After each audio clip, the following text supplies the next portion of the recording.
అర్హులైన అందరికీ double bedroom ఇల్లు కట్టిస్తామన్నారు మంత్రి కేటీఆర్. కుకట్పల్లి, బాలానగర్, చింతారామ బస్తీల్లో డబుల్ బెడ్రూమ్ ఇళ్లకు భూమి పూజ చేశారు.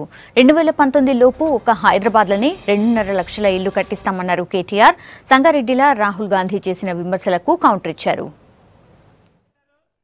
గ్రామీణ ప్రాంతాల్లో అయితే 5.5 లక్షల రూపాయల ఖర్చు అవుతా ఉంది. అంటే మనం కడుతున్నది 2.5 లక్షల ఇళ్లే కావచ్చు, కానీ వాళ్ళు కట్టిన దాంతో పోలిస్తే, కాంగ్రెస్ వాళ్ళు కట్టిన దాంతో పోలిస్తే 16-17 లక్షల ఇల్లు కట్టినట్లు లెక్క అనే విషయాన్ని కూడా ఒక్కసారి మీరు అర్థం చేసుకోవాలని చెప్పి నేను కోరుతా ఉన్నా. ప్రాంతీయ వివక్ష లేకుండా, ఎందుకంటే హైదరాబాద్ అంటేనే మినీ భారతదేశం. పొట్టకూటి కోసం లక్షల సంఖ్యలో ఇంకా కూడా వస్తానే ఉన్నారు.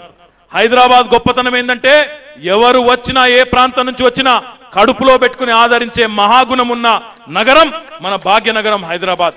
ట్రాఫిక్ సమస్య శాశ్వతంగా తీరే విధంగా ఇంకో 50 కోట్లు కూడా మంజూరు చేసే బాధ్యత ఈ ప్రభుత్వమే తీసుకుంటుందని చెప్పి కూడా నేను మీకు విజ్ఞప్తి చేస్తా ఉన్నాను. ప్రధానమంత్రి గారు స్వయంగా చేపించిన ముఖ్యమంత్రుల సర్వేలో తెలంగాణ ముఖ్యమంత్రి కేసీఆర్ గారే నెంబర్ 1. మరి ఈ 3 ఏళ్లలోనే విమర్శకుల నోళ్లు మూయించే విధంగా నవ్విన నాపచేనే పంటదన్నట్టు అన్ని రంగాల్లో ముందుకు తెలంగాణ దూసుకొని పోతా ఉంటే, వాళ్ళేదో మనకు తెల్లటి చందమామను అప్పచెప్పిపోతే మనమేదో మొత్తం మసిబూసి పాడు చేస్తా ఉన్నామంట.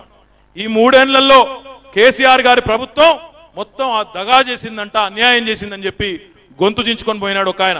నేను అడుగుతా ఉన్నా మిమ్మల్ని అందరినీ, 60-65 ఏళ్ల దరిద్రం, 60-65 ఏళ్ల దుష్పరిపాలన ఫలితాలు పోవాలంటే 3 ఏళ్ళు సరిపోతాయా? మన దగ్గర ఏమైనా చూమంటారంటే మ్యాజిక్ చేసే అద్భుత దీపం ఏదైనా ఉన్నదా?